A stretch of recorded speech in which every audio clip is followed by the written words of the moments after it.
Hello everyone, hope you all are doing good. So let's start with our next chapter. Today we will talk about fundamental rights. आज हम fundamental rights की बात करेंगे broad expect में। हम जो हर एक फंडामेंटल की बात एक नेक्स्ट वीडियो में करेंगे।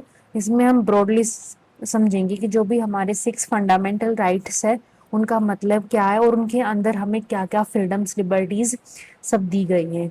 ठीक है, तो लेट्स स्टार्ट करते हैं। हम सबसे पहले हम देखते हैं कि फंडामेंटल राइट्स का काम क्या है। फंडामेंटल राइट्स बेसिकली हम बोल सकते हैं ये आइडियल्स होते हैं पॉलिटिकल डेमोक्रेसी के लिए। ठीक है, जब भी कोई स्टेट ऐसा लॉ बनाता है जो हमारे फंडामेंटल राइट को वॉयलेट करता है, तो ऐसे कंडीशंस में सुप्रीम कोर्ट प्रोटेक्ट करता है हमारे फंडामेंटल राइट्स को। ठीक है, और इन शॉर्ट हम बोल सकते हैं कि they aim at establish a government of laws not of man. ठीक है, कि अच्छी कानून व्यवस्था स्थापित करने के लिए इन लॉज को बनाया गया है, ना कि किसी एक पर्टिकुलर व्यक्ति की मनमर्जी के लिए। ठीक है, अगर स्टेट गवर्नमेंट भी कोई एक्शन ऐसा बनाती है जो हमारे फंडामेंटल राइट को वॉयलेट करे, तो हम डायरेक्टली अप्रोच कर सकते हैं सुप्रीम कोर्ट और हाई कोर्ट के। ठीक है, नेक्स्ट हम बात करते हैं कि इसके पिलर्स क्या है। बेसिकली यहाँ पे हम बात करते हैं कि इसके सिग्निफिकेंस या फीचर्स क्या है। 4 fundamental pillars of democratic advantage इसके। First is empowerment. अगर हमें लीगल राइट्स होंगे तो हम पूरे अच्छे से अपनी जो लाइफ है वो बिता सकते हैं। अगर हमारे साथ अनफेयर ट्रीटमेंट अगर हमारे साथ अनफेयर ट्रीटमेंट होगा तो इससे क्या होगा, इससे हमारी जो लाइफ है उससे इफेक्ट पड़ेगा। ठीक है, इसलिए हर किसी के साथ एक फेयर ट्रीटमेंट होना चाहिए। देन इक्वलिटी की बात करते हैं। फंडामेंटल राइट ये इंश्योर करता है कि हर एक व्यक्ति को इक्वली ट्रीट किया जाए। वो व्यक्ति चाहे किसी भी caste, religion, gender, sex, race या किसी भी कैटेगरी से बिलोंग करता हो। ठीक है, नेक्स्ट इज जस्टिस। इंश्योर करता है कि हर एक व्यक्ति को फ्री एंड फेयर जस्टिस मिले। Next is social harmony. इसका मतलब है कि पीस और यूनिटी के साथ हर एक व्यक्ति को एग्जिस्ट करे। ये नहीं कि कोई एक जो कम्युनिटी है वो दूसरी कम्युनिटी को दबाने की कोशिश करे। ठीक है, नेक्स्ट हमारे 6 फंडामेंटल राइट्स हैं। First is right to equality, article 14 to 18।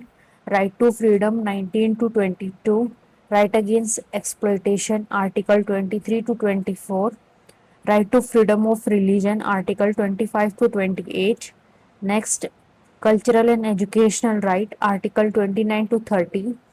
Right to constitutional remedies, Article 32. Okay, तो अब हम एक एक आर्टिकल की बात करते हैं। तो फर्स्ट है right to equality, article 14 to 18।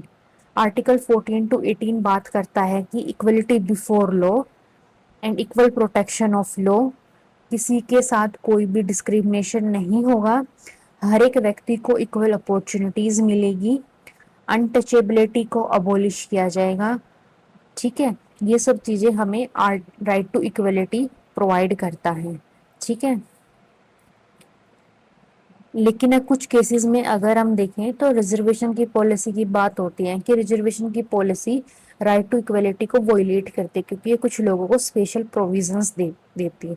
लेकिन जब हम इसका बैकग्राउंड देखते हैं, इसका कॉन्टेक्स्ट देखते हैं, तो ये पता लगता है कि जिन लोगों को इन्होंने थोड़े एडवांटेजेस दिए हैं वो लोग डिसएडवांटेजेस ग्रुप से हैं और उनको कुछ प्रोटेक्शन या कुछ सहूलियत चाहिए कि वो उनका जो स्टेटस है या फिर उनकी जो लाइवलीहुड है वो इंक्रीज हो पाए। ठीक है, next is right to freedom under article 19 to 22। Article 19 के ही अंदर 6 फ्रीडम है। सो जो भी ये फ्रीडम मेंशन है, profession, speech, expression, assembly, association, movement and resistance, ये सब अंडर आर्टिकल 19 के अंदर 6 फ्रीडम है। ठीक है, ऐसे ही अंडर आर्टिकल 20 के ये बोला गया है कि protection in respect of conviction for offence. अगर हम कन्विक्ट हो जाते किसी भी जुर्म के लिए तो वहां पे प्रोटेक्शन मिले। मतलब ये नहीं कि पुलिस हमें जेल में बंद करके मार दे, ऐसा नहीं होगा। नेक्स्ट आर्टिकल 21 सबसे important, protection of life and liberty. Article 21 जो बाद में ऐड किया गया, इसके अंदर राइट टू एजुकेशन की बात की, और 22 में बताया गया protection against arrest and detention. ठीक है, बेसिकली ये इसमें मैंने ब्रॉड प्रोवाइड करने की कोशिश की है ताकि हम पहले बेसिक एस्पेक्ट समझ पाए और फिर हर एक पर्टिकुलर आर्टिकल की हम बात करेंगे। ठीक है, नेक्स्ट है right against exploitation under article 23 और 24, जिसमें 23 तो ये बताता है कि जो भी ह्यूमन बींग्स हैं उनकी ट्रैफिकिंग नहीं होगी, और जो भी फोर्स लेबर है जैसे बंधुआ मजदूर होते हैं ना, उन किसी भी लोगों को हम मजबूरी से या फिर उनको बांध के नहीं रख सकते, ना से उनसे काम करा सकते हैं। ठीक है, मजबूरी से काम कराना हो गया। ठीक है, article 24 prohibition of employment of children in factories, जो भी हजार्डियस फैक्ट्रीज है जैसे माइंस हो गई या फिर क्रैकर फैक्ट्रीज हो गई, वहां पे चिल्ड्रन अंडर एज 14 काम नहीं करेंगे। ठीक है, next is freedom of liberty, sorry freedom of religion under article 25 to 28। इसके अंदर ये बोला गया कि किसी को भी कोई भी धर्म अपनाने की, प्रैक्टिस करने की, प्रोपोगेट करने की पूरी आज़ादी है। अपने वो रिलीजियस अफेयर किसी भी तरीके से एक हर एक इंसान मैनेज कर सकता है। इसके साथ साथ freedom from payment of taxes for promotion of any religion. Then next बात की है कि हम वर्शिप के लिए कोई भी एजुकेशनल इंस्टीट्यूट स्थापित कर सकते हैं। ठीक है, जैसे मिशनरी स्कूल्स होते हैं ना, मिशनरी कॉलेज होते हैं। ठीक है, next is cultural and fundamental rights. इसके अंदर प्रोटेक्शन दी गई है language, script and culture of minority, जैसे ट्राइबल एरियाज हैं। ठीक है, वहाँ पे जो भी हमारी ट्राइब्स रहती हैं उनका कल्चर, स्क्रिप्ट को प्रोटेक्शन, कंप्लीट प्रोटेक्शन मिलेगी। Next is rights of minority to establish and administration educational institute, और कोई भी माइनॉरिटी है वो अपने एजुकेशनल इंस्टीट्यूट खोल सकती है। ठीक है, next is article 32 right to constitutional remedies.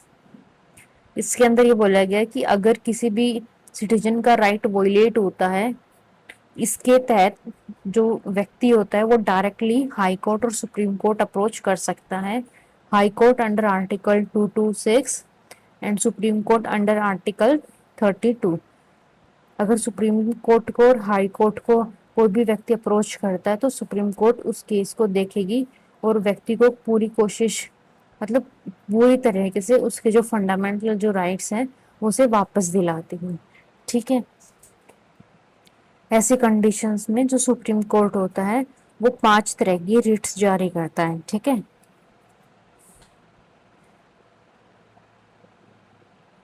अब बात करते हैं कि फंडामेंटल राइट्स का सिग्निफिकेंस क्या है, मतलब हमें फंडामेंटल राइट्स चाहिए क्यों है। So first is safeguard speech, मतलब ये हमें प्रोटेक्ट करता है कि हम जो भी हम बोल रहे हैं, जो भी हम अपनी आवाज उठा रहे हैं, उसको उसको लेकर कोई भी हमारी आवाज को दबाए ना। Prevent operation, promote inclusivity, foster growth, empower participation, हम फ्रीली पार्टिसिपेट कर सकते हैं। डिमांड रेमेडीज, ठीक है, कि हम provide immediate legal recourse for violation, जैसे हाई कोर्ट और सुप्रीम कोर्ट को अप्रोच करना। ठीक है, सो ये इम्पोर्टेंट केस थे जिनमें कॉन्स्टिट्यूशनल इम्पैक्ट जिनका पड़ा फंडामेंटल राइट्स पर, जैसे केशवानंद भारती केस, जिसके अंदर लैंड का जो केस था वो चला था।